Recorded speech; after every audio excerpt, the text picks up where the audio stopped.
ஒரு ஊரில் ஒரு இளைஞர் ஒருத்தர் வாழ்ந்துக்கிட்டு வந்தார். அவர் எல்லாரும் போல தான் மிகப்பெரிய கனவுகளோட வாழ்ந்துக்கிட்டு வந்தார். எல்லாரும் போல மிகப்பெரிய வெற்றியாளராக மாறணும், மிகப்பெரிய பணக்காரர் ஆகணும், அவங்க ஃபேமிலி மெம்பர்ஸ் எல்லாருமே இவரை பார்த்து பெருமைப்படணும் அப்படின்னு சொல்லிட்டு நிறைய கனவுகளோட வாழ்ந்துக்கிட்டு வந்தார். அந்த கனவுகளோட அவர் ஒரு சின்ன கடை ஒன்று ஆரம்பித்தார். ஒரு சின்ன கடை தான், அதில் நிறைய பொருட்கள்லாம் வச்சு விற்க ஆரம்பித்தார். இப்போ என்னாச்சுன்னா, அவர் ஆரம்பித்த பிஸ்னஸ்ஸு கொஞ்சமாக டவுன் ஆக ஆரம்பிச்சிச்சு. அவர் எதிர்பார்த்தபடி சேல்ஸ் போகலை. ஒவ்வொரு நாளும் பார்த்தீங்கன்னா கஸ்டமர்ஸ் வருவாங்க அப்படின்னு சொல்லிட்டு வெயிட் பண்ணிக்கிட்டே இருப்பார். ஆனால் நிறைய பேர் வரவே மாட்டாங்க. அவர் தினம் தினம் கடையை சும்மாவே வச்சுக்கிட்டு இருந்த மாதிரி ஆயிடுச்சு. அவர் தினம் தினம் கஸ்டமர்ஸ்க்காக வெயிட் பண்ணிக்கிட்டே இருந்தார். இப்படியே நாட்கள் கடந்து போய்கிட்டு இருந்துச்சு. ஒவ்வொரு நாளும் பார்த்தீங்கன்னா அவர் வாழ்க்கை மேலே இருக்கிற அந்த நம்பிக்கை கொஞ்சமாக குறைய ஆரம்பிச்சிருச்சு. இதனால் என்னாச்சுன்னா, ஃபேமிலியில் கொஞ்சமாக சண்டை வர ஆரம்பிச்சிருச்சு. அவங்க ஒய்ஃப் இவரை விட்டு போயிட்டாங்க.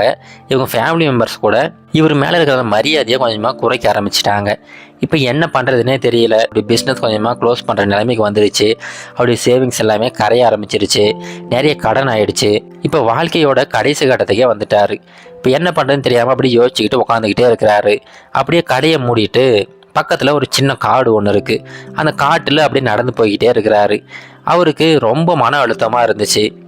அந்த காட்டோட அமைதி அவருக்கு ஏதோ ஒரு புதுவிதமான உணர்வை கொடுக்க ஆரம்பிச்சிச்சு. அந்த அமைதியான அந்த காட்டில் கொஞ்சமாக இருள் சூழ்ந்துக்கிட்டு இருக்கிற அந்த சமயத்தில் அப்படியே பொறுமையாக ஒரு ஆற்றங்கரை ஓரமாக அப்படியே நடந்து போய்கிட்டே இருக்கிறாரு. அப்படியே ஒரு இடத்துல ரொம்ப அமைதியாக உட்காந்துக்கிட்டு இருக்கிறாரு. அப்படி மனசில் ஏகப்பட்ட எண்ணங்கள் ஓடிக்கிட்டு இருக்கு. நம்ம தவறான பாதையில் வந்துட்டோமோ, பேசாமல் எல்லாரும் சொன்ன மாதிரி வேலைக்கு போயிருக்கலாமோ அப்படின்னு சொல்லிட்டு பலவிதமான எண்ணங்கள் அவர் மனசுக்குள்ளே தோணிக்கிட்டே இருக்குது. அப்படி தோணிக்கிட்டே இருக்கும்போது திடீர்னு யாரோ ஒருத்தர் அவருடைய தோள் மேலே கை வைக்கிறாங்க. அவருக்கு டக்குன்னு பயமாயிடுச்சு. ஏன்னா அந்த காட்டுக்குள்ளார அவர் மட்டும்தான் இருக்கிறாரு. பக்கத்தில் வேறு ஆட்கள் நடமாட்டமே இல்லை. இப்போ திடீர்னு ஒருத்தர் அவர் தோள் மேலே கையை வச்ச உடனே அப்படியே பயத்தில் யாருன்னு சொல்லிட்டு திரும்பி பார்க்குறாரு. அந்த இருட்டில் அது யாருன்னே சரியாக தெரியலை. உடனே கையில் வச்சுருந்த அந்த தீப்பெட்டியை அப்படியே உரைச்சி தீயை உருவாக்குறாரு. அப்போ தான் பக்கத்தில் ஒரு வயதான மனிதர் ஒருத்தர் நிற்கிறத பார்க்குறாரு. அதை பார்த்த உடனே, ஐயா நீங்கள் தானா? நான் ரொம்ப பயந்துட்டேன், ஏதோ மிருகம் தான் வந்துருச்சோ அப்படின்னு சொல்லிட்டு, என்னங்க ஐயா இங்கே என்ன பண்ணுறீங்க அப்படின்னு சொல்லிட்டு அந்த வயதான மனிதர்கிட்ட இந்த இளைஞர் பேச ஆரம்பிக்கிறாரு. அதுக்கு அந்த வயதான மனிதர் இவர்கிட்ட கேட்குறாரு, அட என்ன விடுப்பா, நீ என்ன ரொம்ப சோகமாக உட்காந்துக்கிட்டு இருக்க, அதுவும் இந்த சமயத்தில் இந்த காட்டுக்குள்ளார என்ன பண்ணிக்கிட்டு இருக்க அப்படின்னு சொல்லிட்டு ரொம்ப அன்பான குரலில் அந்த மனிதர் இவர்கிட்ட கேட்குறாரு. அவருடைய குரலை கேட்ட உடனே இந்த இளைஞர் அப்படி கதறி அழ ஆரம்பிச்சிட்டாரு. ஏன்னா அவருடைய வாழ்க்கையில் ஏகப்பட்ட கஷ்டங்கள், கிட்டத்தட்ட அழுகிற நிலைமையில தான் இருந்தார். இப்போ இவர் சொன்ன வார்த்தைகளை கேட்ட உடனே அவருடைய அழுகையை அடக்கவே முடியலை. இப்போ அந்த வயதான மனிதர் இவர்கிட்ட, சரிப்பா அழாத, என்ன விஷயம் முழுசாக சொல்லு அப்படின்னு சொல்லிட்டு அவர்கிட்ட எல்லா விஷயத்தையும் கேட்குறாரு. இப்போ அந்த இளைஞர் அவருடைய வாழ்க்கையில் நடந்த எல்லாத்தையுமே சொல்கிறாரு. சொல்லி முடிச்சுட்டு அந்த வயதான மனிதர்கிட்ட அப்படி பேசிக்கிட்டு இருக்கிறாரு. இப்போ அந்த வயதான மனிதர் என்ன சொல்கிறாருன்னா, இங்கே பாருப்பா, நீ சொல்கிற பார்த்தியா, இந்த மாதிரி ஏழையாக இருந்து மிகப்பெரிய மனிதராக மாறணும் அப்படிங்கிறது எல்லாரோட கனவாக தான் இருக்குது. ஆனால் அந்த கனவை நினைவாக்கிறதுக்கு நிறைய பேர் முயற்சிகள் எடுக்கிறதே கிடையாது. எல்லாருமே ஏன் கடைசி வரைக்கும் ஏழையாகவே இருக்காங்க தெரியுமா?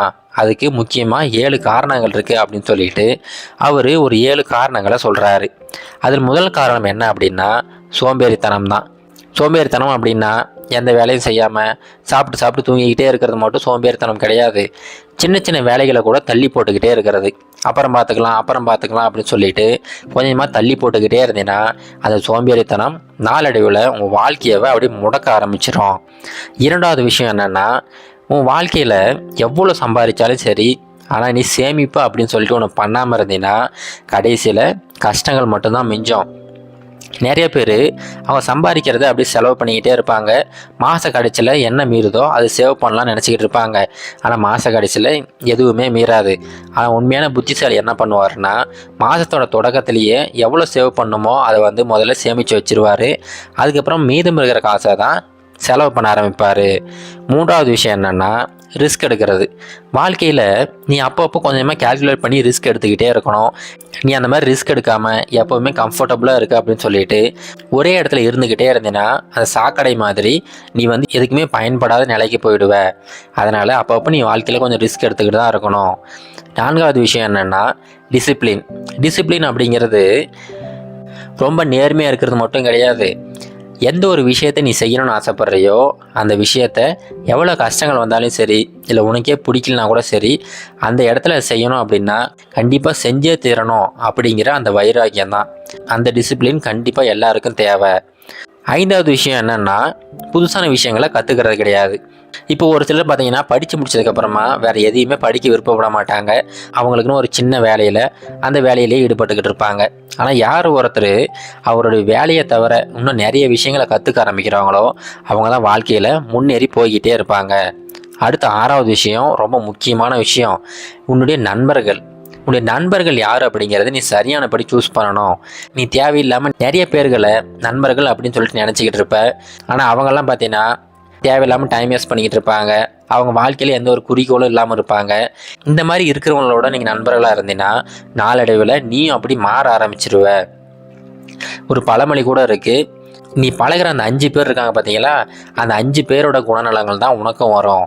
அதனால் உன்னுடைய நண்பர்களை சரியானபடி அதனால் உன்னுடைய கம்பெனியை சரியானபடி தேர்ந்தெடுத்து பழக ஆரம்பி. கண்டிப்பாக அது உனக்கு நன்மை பயக்கும். அடுத்து கடைசி அந்த 7வது விஷயம் என்னென்னா, எல்லாத்துக்கும் கம்ப்ளைண்ட் பண்ணிக்கிட்டே இருக்கிறது. ஒரு சிலர் பார்த்தீங்கன்னா எல்லா விஷயத்துக்கும் ஏதாவது ஒரு காரணத்தை சொல்லிக்கிட்டே இருப்பாங்க. அது நல்லதாக இருக்கலாம், கெட்டதாக இருக்கலாம். ஆனால் அதை பற்றி அவங்க கம்ப்ளைண்ட் பண்ணிக்கிட்டே இருப்பாங்க. உண்மையிலே வாழ்க்கையில் எதுவுமே பர்ஃபெக்ட் கிடையாது. ஒரு சில நிறைய நேரங்களில் நிறைய இடங்களில் இம்பர்ஃபெக்ஷன் இருந்துக்கிட்டே தான் இருக்கும். அது எல்லாத்தையும் நீ கம்ப்ளைண்ட் பண்ணிக்கிட்டே இருந்தீங்கன்னா நீ வாழ்க்கையில் அந்த முன்னேற்றத்தை நோக்கி போக மாட்டே. உன்னுடைய கவனம் ஃபுல்லாகவே எங்கே குறைகள் இருக்குது அப்படிங்கிற அந்த தேடல்லே போயிடும். அதனால் இந்த 7 விஷயத்தை நீ சரியாக புரிஞ்சுக்கிட்டீங்கன்னா நீயுமே உன் வாழ்க்கையில் கண்டிப்பாக ஒரு வெற்றியாளராக உருவெடுக்கலாம் அப்படின்னு சொல்லிட்டு அந்த மனிதர் சொல்கிறாரு. இது எல்லாத்தையுமே அந்த இளைஞர் கேட்டுக்கிட்டு இருக்கிறாரு. அது கேட்டதுக்கப்புறமா தான் அவருடைய வாழ்க்கையிலுமே நிறைய தவறுகள் பண்ணிக்கிட்டு இருந்திருக்கிறாரு. எல்லா தவறுகளையும் கொஞ்சமாக யோசிக்கிறாரு. யோசிச்சுட்டு அந்த மனிதர்கிட்ட, ரொம்ப நன்றிங்க ஐயா, நீங்கள் சொன்னதுக்கப்புறமா தான் நான் செஞ்ச தவறுகள்லாம் எனக்கு ஞாபகத்துக்கு வருது. இதுக்கப்புறம் என்னுடைய வாழ்க்கையை நான் சீரமைச்சிக்கிறேன் அப்படின்னு சொல்லிட்டு அங்கேருந்து கிளம்புறாரு. கிளம்புறதுக்கு முன்னாடி அந்த வயதான மனிதர்கிட்ட, ஐயா நான் என் மனசு சரியில்லை, அதனால் இங்கே வந்தேன். ஆனால் நீங்கள் என்ன பண்ணுறீங்க இங்கே, நீங்கள் யார் அப்படின்னு சொல்லிட்டு விசாரிக்கிறாரு. அதுக்கு அவர் சொல்கிறாரு, நானும் உன்ன மாதிரி தான்ப்பா, சின்ன வயசில் உன்ன மாதிரி தான் மிகப்பெரிய வெற்றியாளராக மாறணும் அப்படின்னு சொல்லிட்டு நிறைய விஷயங்களில் ஈடுபட்டேன். ஆனால் எனக்கு இந்த 7 விஷயங்கள் தெரியாதனால என்னுடைய வாழ்க்கை ரொம்ப ஃபெயிலியராக முடிஞ்சிருச்சு. அதன் காரணமாக வேறு வழி இல்லாமல் அந்த காட்டில் என்னுடைய வாழ்க்கையை முடிச்சுக்கிட்டேன் அப்படிங்கிறாரு. இது கேட்ட உடனே இந்த இளைஞருக்கு தூக்கி வாரி போட்டுடுச்சு. என்னங்க ஐயா சொல்கிறீங்க, நீங்கள் உயிரோட இல்லையா அப்படின்னு சொல்லிட்டு பதறிக்கிட்டே கேட்குறாரு. அதுக்கு அவர் சொல்கிறாரு, ஒன்றும் பயப்படாதப்பா, நான் இப்போ எல்லாருக்கும் நன்மை செஞ்சுக்கிட்டு இருக்கேன். என்ன மாதிரி யாரும் இருக்கக்கூடாது. அதனால் எனக்கு தெரிஞ்ச விஷயத்த எல்லாரும் சொல்லிக்கிட்டு இருக்கேன். தயவு செஞ்சு என்னை பார்த்து பயப்படாத, நான் சொன்ன விஷயத்த மட்டும் நீ ஃபாலோ பண்ணிக்கிட்டுரு அப்படின்னு சொல்லிட்டு அவர் அனுப்பி விட்டுறாரு. இப்போ அந்த இளைஞர் வீட்டுக்கு வராரு. அந்த வயதான மனிதர் சொன்னது போலவே அவருடைய வாழ்க்கையில் நிறைய மாற்றங்களை ஏற்படுத்துகிறாரு. கொஞ்சம் கொஞ்சமாக அவருடைய பிஸ்னஸ் பிக்கப் ஆகுது. நாளடைவில் ஒரு சில வருடங்கள்லேயே அந்த ஊர்லேயே மிகப்பெரிய பிஸ்னஸ் மேனாகவே மாறிடுறாரு. இப்போ அவருடைய வாழ்க்கையில் எல்லாமே சரியாயிடுச்சு. அவங்க ஒய்ஃப் அவங்க கூட வந்துட்டாங்க.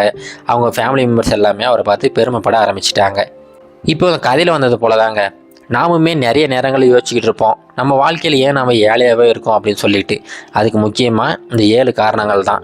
யார் ஒருத்தர் இந்த 7 விஷயத்தை சரியாக செய்கிறாங்களோ கண்டிப்பாக அவங்க அந்த ஏழ்மை அப்படிங்கிற சக்கரத்துலேருந்து மீண்டு கண்டிப்பாக வாழ்க்கையில் ஒரு பெரிய வெற்றியாளராக உருவெடுப்பாங்க. இது கரேஜ் டு ஆக்ட் மோட்டிவேஷன் கதைகள்.